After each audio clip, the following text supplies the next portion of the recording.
Dia 18. Tendo uma vida em comum. Cada um de vocês faz parte do corpo de Cristo, e vocês foram escolhidos para viver juntos em paz. Colossenses 3,15.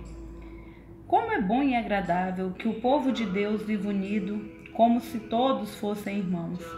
Salmo 133:1. A vida foi feita para ser compartilhada. Deus deseja que experimentemos uma vida em comum. A Bíblia chama comunhão essa experiência compartilhada. Hoje em dia, entretanto, essa palavra perdeu grande parte do seu significado bíblico. E comunhão ou confraternização quase sempre é uma referência à conversa casual, a alguma atividade social, à comida e à diversão. A pergunta, de qual igreja você participa? Significa, qual igreja você frequenta? Ficar para a confraternização normalmente significa esperar pelo lanche. Comunhão é muito mais que apenas aparecer nos cultos. Significa experimentar a vida juntos. Isso inclui amar de modo altruísta, compartilhar com transparência, servir nas necessidades práticas, autossacrifício, consolar solidariamente e todas as outras atividades seguidas da expressão uns aos outros encontradas no Novo Testamento. Quando se trata de comunhão, o tamanho importa. Quanto menor, melhor. Você pode adorar por meio de uma multidão, mas não pode ter comunhão com todos ao mesmo tempo. Quando um grupo aumenta para ter mais de 10 pessoas, alguém deixa de participar, normalmente o mais reservado, e umas poucas pessoas acabam dominando o grupo. Jesus ensinava dentro do contexto de um pequeno grupo de discípulos. Ele podia ter escolhido mais, mas sabia que 12 pessoas era o número máximo razoável para que um grupo em que se pretende que todos participem. O corpo de Cristo, assim como o próprio corpo humano, é na verdade um conjunto de muitas células pequenas. A vida do corpo de Cristo, tal qual nosso corpo, está contida no interior das células. Por essa razão, todo cristão deve fazer parte de algum pequeno grupo dentro de sua igreja, um grupo de comunhão nas casas, uma atividade de escola dominical, um grupo de estudo bíblico. É nesses encontros que ocorre a verdadeira comunhão, não nas grandes reuniões. Se você imaginar sua igreja como um navio, os diversos grupos são os botes salva-vidas presos a ele. Deus fez uma fantástica promessa a respeito dos pequenos ajuntamentos de cristãos. Pois onde se reunirem 2 ou 3 em meu nome, ali eu estou no meio deles. Mateus 18:20. Infelizmente, mesmo que você frequente algum grupo, isso não é garantia de que irá experimentar comunhão real.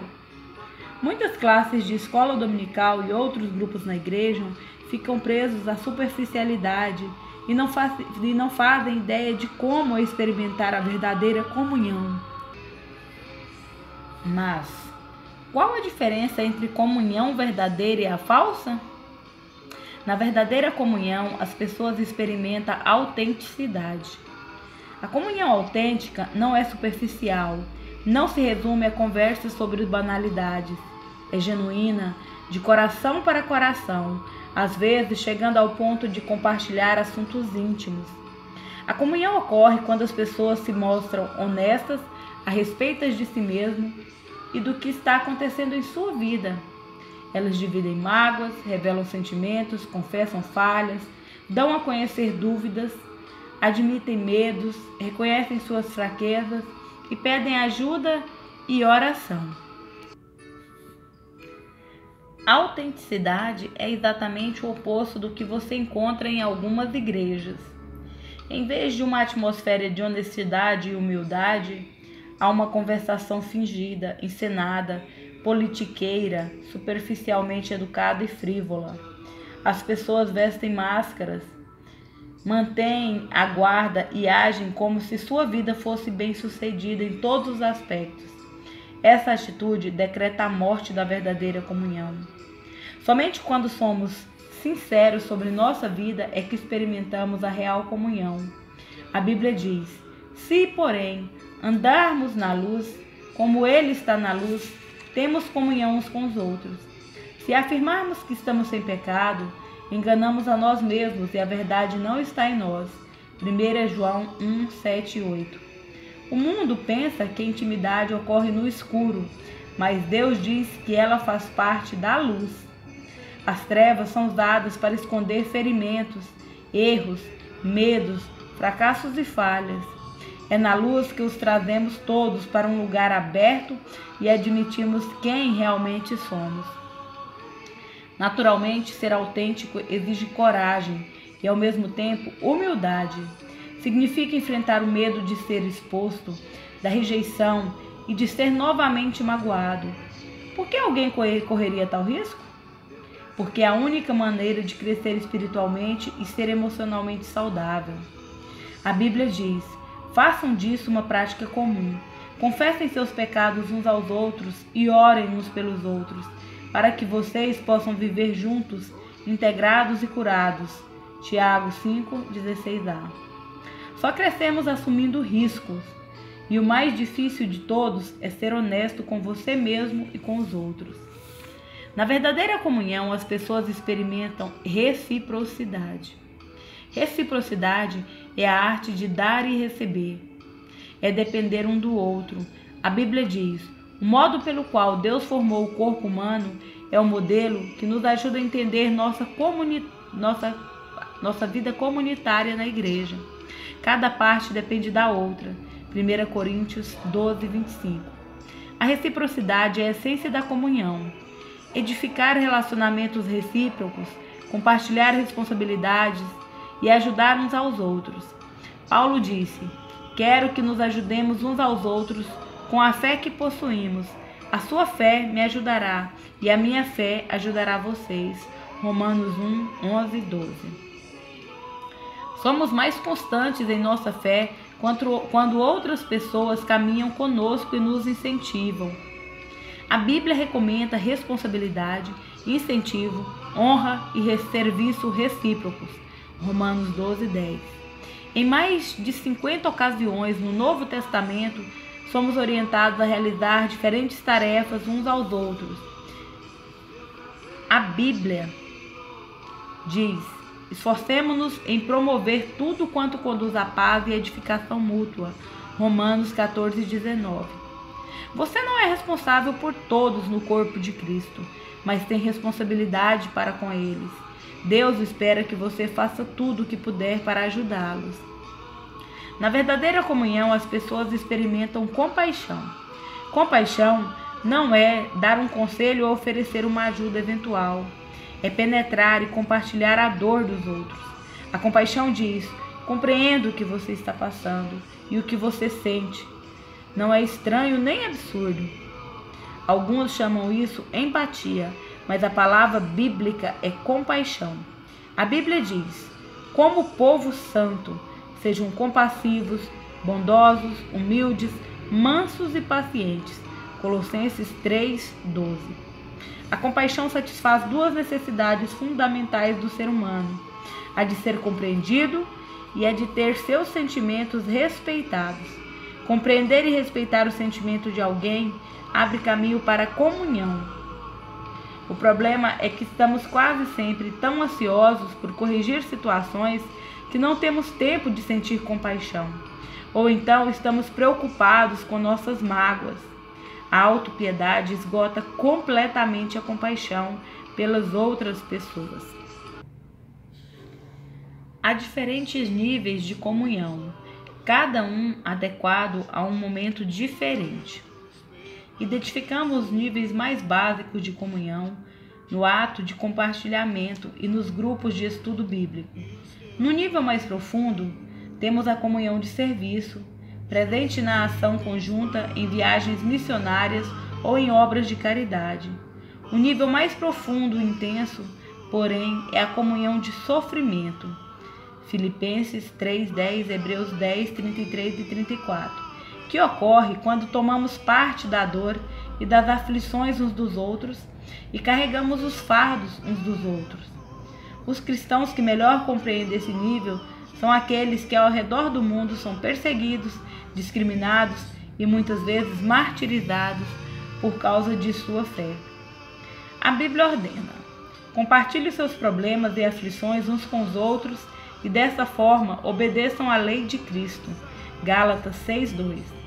É em tempo de crise, tristeza e dúvidas profundas que mais precisamos uns dos outros. Quando as circunstâncias nos esmagam a ponto de nossa fé vacilar, é que mais precisamos de amigos cristãos. Precisamos de um grupo de amigos que tenham fé em Deus por nós e nos ajudem a superar as dificuldades. Em um grupo menor, o corpo de Cristo é real e palpável, mesmo quando Deus parece distante. Foi disso que Jó necessitou durante seu sofrimento. Ele exclamou: um homem desesperado deve receber a compaixão de seus amigos, muito embora ele tenha abandonado o temor do Todo-Poderoso. Jó 6:14. Na verdadeira comunhão, as pessoas experimentam misericórdia. A comunhão é um momento de graça, em que os erros não são criticados, mas apagados. A comunhão acontece quando a misericórdia triunfa sobre a justiça. Todos precisamos de misericórdia, porque todos tropeçamos, caímos e precisamos de ajuda para retomar o caminho. Precisamos oferecer misericórdia uns aos outros e estar dispostos a recebê-la uns dos outros. Deus diz: quando as pessoas vocês devem perdoá-las e confortá-las, para que não sejam vencidas pelo desespero. 2 Coríntios 2:7. Você não pode ter comunhão sem que haja perdão. Deus adverte: jamais guardem rancor. Colossenses 3:13. Porque a amargura e o ressentimento destroem a comunhão. Por sermos imperfeitos e pecadores, inevitavelmente magoamos uns aos outros, depois que passamos juntos algum tempo. Às vezes, magoamos uns aos outros intencionalmente, e às vezes sem querer, mas de qualquer maneira faz-se necessária uma enorme quantidade de graça e de misericórdia para criar e manter a comunhão. A Bíblia diz: vocês precisam ter consideração para com as faltas uns dos outros e perdoar aos que lhes ofendem. Lembrem-se, o Senhor perdoou vocês, por isso vocês devem perdoar uns aos outros. Colossenses 3:13. A misericórdia de Deus para conosco é um estímulo para que sejamos misericordiosos uns com os outros. Lembre-se, jamais lhe será pedido que perdoe alguém, mais do que Deus lhe perdoou. Sempre que for magoado por alguém, você terá uma escolha: usar sua energia e seus sentimentos para buscar vingança ou para encontrar uma solução. Você não pode optar por ambas as coisas. Muitos relutam em praticar misericórdia porque não sabem a diferença entre confiar e perdoar. Perdoar é esquecer o passado. Confiar tem relação com o comportamento futuro. O perdão deve ser imediato. Tenha ou não a pessoa pedido por ele. A confiança é reconstruída com o decorrer do tempo. Confiança exige antecedentes. Se alguém o magoa repetidamente, Deus lhe ordena que perdoe imediatamente. Mas não espera que você volte a confiar imediatamente ou que continue permitindo que tais pessoas o magoem. Elas devem mostrar que mudaram com o tempo. O melhor lugar para restaurar a confiança é no contexto de apoio mútuo de um grupo que promova tanto o encorajamento quanto a responsabilidade mútua.